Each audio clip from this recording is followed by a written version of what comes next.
Hello friends, मेडिक्विक online में आपका फिर से स्वागत है। आज का हमारा टॉपिक है रेगुलेशन ऑफ रेस्पिरेशन। इस टॉपिक में हम जानेंगे कि रेस्पिरेशन को कौन कौन सी चीज़ें रेगुलेट करती हैं।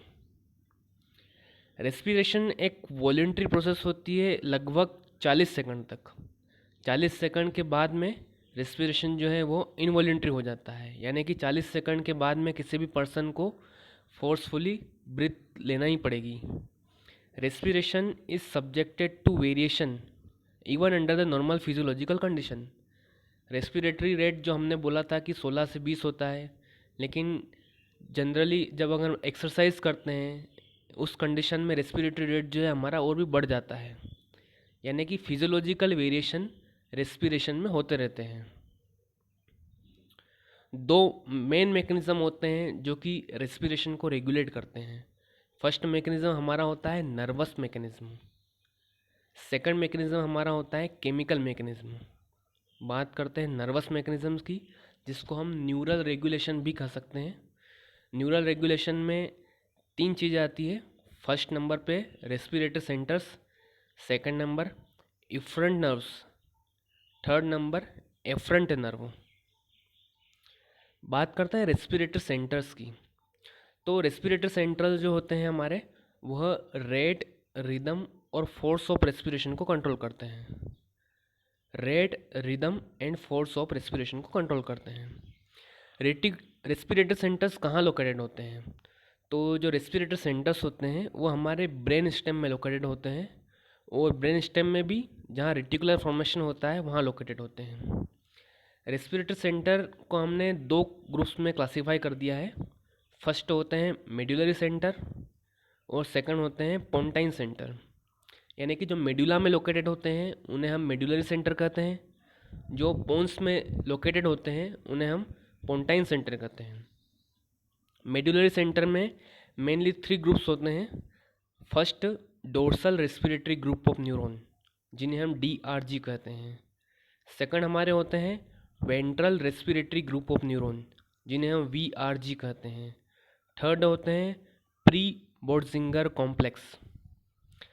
अब बात करते हैं पोंटाइन सेंटर्स की। हमारे पास मेनली दो पोंटाइन सेंटर होते हैं। फर्स्ट हमारा है एपन्यूस्टिक सेंटर एंड सेकंड होता है न्यूमोटॉक्सिक सेंटर।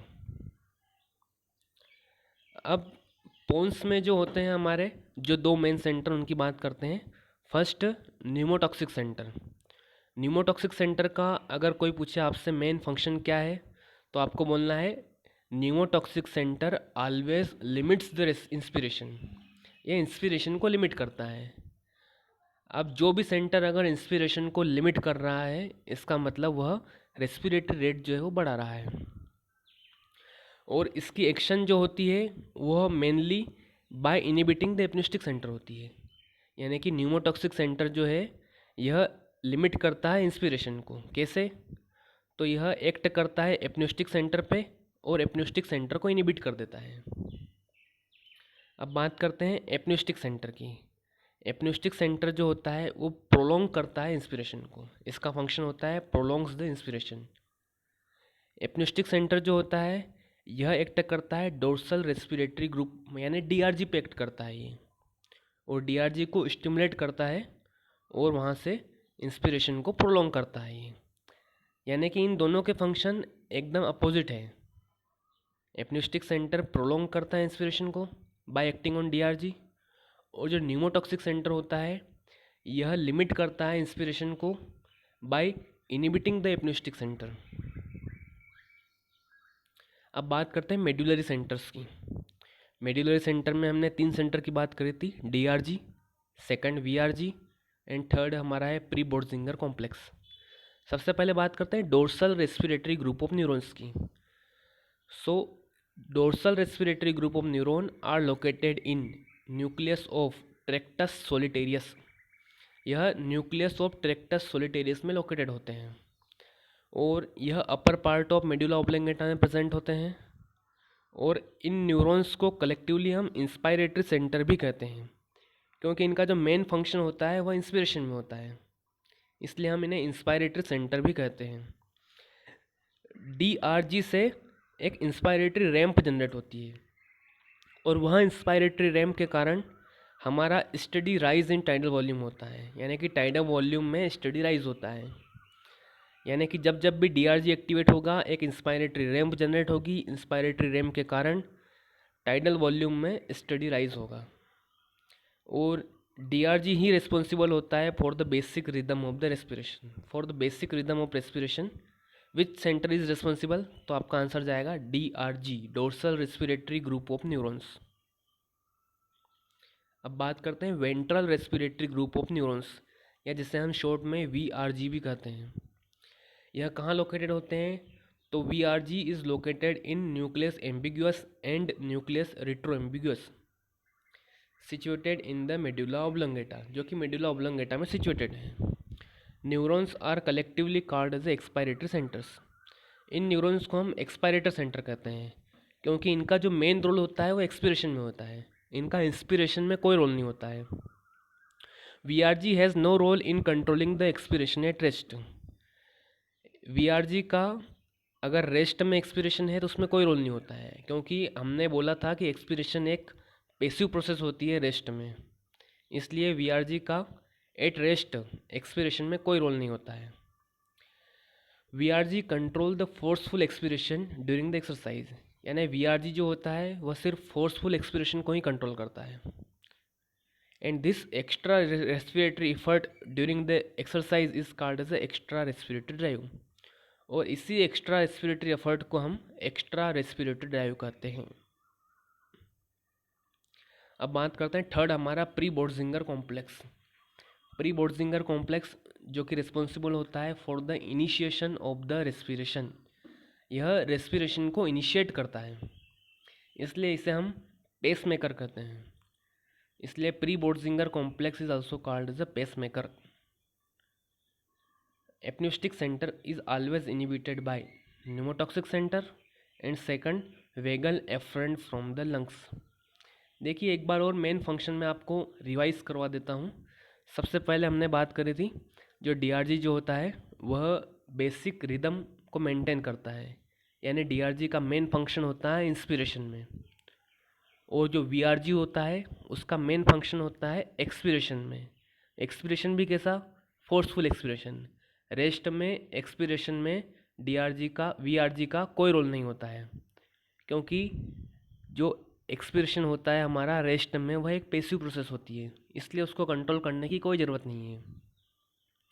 उसके बाद में एपन्यूस्टिक सेंटर जो होता है हमारा, एपन्यूस्टिक सेंटर जो होता है वो स्टिमुलेट करता है डीआरजी को, और एपन्यूस्टिक सेंटर का काम होता है प्रोलोंग द इंस्पिरेशन, इसलिए एपन्यूस्टिक सेंटर स्टिमुलेट करता है डीआरजी को, और डीआरजी से जो है वह इंस्पिरेशन को प्रोलोंग कर देता है। अब बात करते हैं न्यूमोटॉक्सिक सेंटर की। तो न्यूमोटॉक्सिक सेंटर जो होता है वह इनिबिट करता है एपन्यूस्टिक सेंटर को। एपन्यूस्टिक सेंटर को इनिबिट करने के बाद में डीआरजी पे वह एक्ट नहीं कर पाएगा, इसलिए न्यूमोटॉक्सिक सेंटर का काम होता है इंस्पिरेशन को लिमिट करना, यानी कि वह रेस्पिरेटरी रेट को बढ़ा देता है हमारा। इसलिए हमारे यहाँ पॉइंट में लिखा हुआ है apneustic centre is always inhibited by. Apneustic centre को इनिबिट कौन करता है, एक तो हम पढ़ चुके हैं न्यूमोटॉक्सिक सेंटर, और सेकंड होता है vagal afferent from the lungs. Lungs से आने वाली वेगल एफरेंट जो कि एपन्यूस्टिक सेंटर को इनिबिट करती है। अब फर्स्ट हमारा रेस्पिरेटर सेंटर्स कंप्लीट हो चुके हैं। सेकंड हम बात करते हैं इफरेंट पाथवे की। इफरेंट पाथवे यानी ब्रेन से लंग्स को जाने वाली जो सप्लाई होगी उसके बारे में हम बात करेंगे। फ्रेनिक नर्व होती है जो कि सप्लाई करती है डायफ्राम को, और डायफ्राम का मेन रोल हमने पढ़ चुके थे, एक इंस्पिरेशन में डायफ्राम का मेन रोल होता है। सेकंड होता है इंटरकोस्टल नर्व। इंटरकोस्टल नर्व जो होती है यह एक्सटर्नल इंटरकोस्टल मसल्स को सप्लाई करती है, और इन दोनों का ही मेन फंक्शन होता है इन द इंस्पिरेशन। अब बात करते हैं हम एफरेंट पाथवे की। एफरेंट पाथवे यानी कि लंग्स से ब्रेन में जाने वाली सप्लाई के बारे में बात करेंगे। पेरिफेरल कीमोरिसेप्टर और बेरो रिसेप्टर्स होते हैं जिनकी हम बाद में डिटेल में चर्चा करेंगे। पेरिफेरल कीमोरिसेप्टर और बेरो रिसेप्टर, इनसे ग्लोसोफेरिंजियल और वेगस नर्व जो होती है जो ब्रेन में सप्लाई लेके जाती है। सेकंड होते हैं स्ट्रेस रिसेप्टर्स। स्ट्रेस रिसेप्टर से ब्रांच ऑफ वेगस जो होती है यह सिग्नल लेके जाती है। अब हम बात करेंगे इंस्पिरेशन की, यानी कि अब हम इंटीग्रेटेड फंक्शन की बात करेंगे कि इंस्पिरेशन में कौन कौन से सेंटर्स का रोल हो रहा है। सबसे पहले बात करते हैं initiation of the respiration. So initiation of respiration in medulla by pre Botzinger complex which is a pacemaker. Initiation के लिए हमने बात करी थी कि प्री बोर्जिंगर कॉम्प्लेक्स होते हैं जो कि इनिशिएट करते हैं रेस्पिरेशन को। और यह कैसे करते हैं? सो प्री बोर्जिंगर कॉम्प्लेक्स जो कि एक पेस मेकर है, वहाँ से सिग्नल जो है वो स्पाइनल कोड में जाएंगे और स्पाइनल कोड में C3, C4 और C5 जो नर्व रूट होती है यह उनको एक्टिवेट करेंगे, यानी कि यह इनडायरेक्टली यह फ्रेनिक नर्व को एक्टिवेट कर रहे हैं। और फ्रेनिक नर्व अगर एक्टिवेट होती है तो इसके कारण डायफ्राम का कॉन्ट्रैक्शन होता है और इंस्पिरेशन शुरू हो जाएगा हमारा। यानी कि हमने प्री बोर्जिंगर कॉम्प्लेक्स का मैकेनिज़्म देख लिया कि यह कैसे वर्क करती है और इसका मेन रोल होता है in the initiation of the respiration. Initiate तो कर दिया हमने रेस्पिरेशन, अब हमें इंस्पिरेशन को मेंटेन करना पड़ेगा, यानी कि हमको टाइडल वॉल्यूम जो होता है उसको 500 ml तक हमको ले जाना पड़ेगा। So tidal volume of 500 ml, so apneustic centre in the lower pons activate the DRG। हमने बोला था कि जो एपन्यूस्टिक सेंटर होता है वह प्रोलोंग्स द इंस्पिरेशन, उसका मेन फंक्शन था प्रोलोंग इंस्पिरेशन, यानी कि वो इंस्पिरेशन को प्रोलोंग करेगा। इसलिए एपन्यूस्टिक सेंटर जो है वो एक्टिवेट करता है DRG को, जिसके कारण result in study rise in the tidal volume of to 500 ml, जिसके कारण टाइडल वॉल्यूम जो है वो 500 ml तक मेंटेन रहेगा हमारा। अब मेंटेन हो गया है, अब हमें टर्मिनेट भी करना पड़ेगा इंस्पिरेशन को, ताकि जिसके बाद हम एक्सपिरेशन शुरू कर पाएँ। अब टर्मिनेशन ऑफ इंस्पिरेशन कैसे करेंगे अपन? सो टर्मिनेशन ऑफ इंस्पिरेशन कैसे होता है? Occur when tidal volume reaches 500 ml। जब हमारा टाइडल वॉल्यूम 500 ml हो गया है उसके बाद में टर्मिनेशन की प्रोसेस शुरू होगी। जो न्यूमोटॉक्सिक सेंटर होता है और वेगस होता है, vagus efferent from the lungs inhibit the apneustic centre. ये दो चीज़ें देखी थी हमने जो कि एपन्यूस्टिक सेंटर को इनिबिट करती है। अगर हमारा एपन्यूस्टिक सेंटर इनिबिट हो गया है तो हमारा DRG जो होता है वह भी इनिबिट हो जाएगा, और DRG अगर इनिबिट हो गया है तो इंस्पिरेशन जो है वो लिमिट्स हो जाएगा। जिसको अब बात करते हैं हम एक्सपिरेशन की।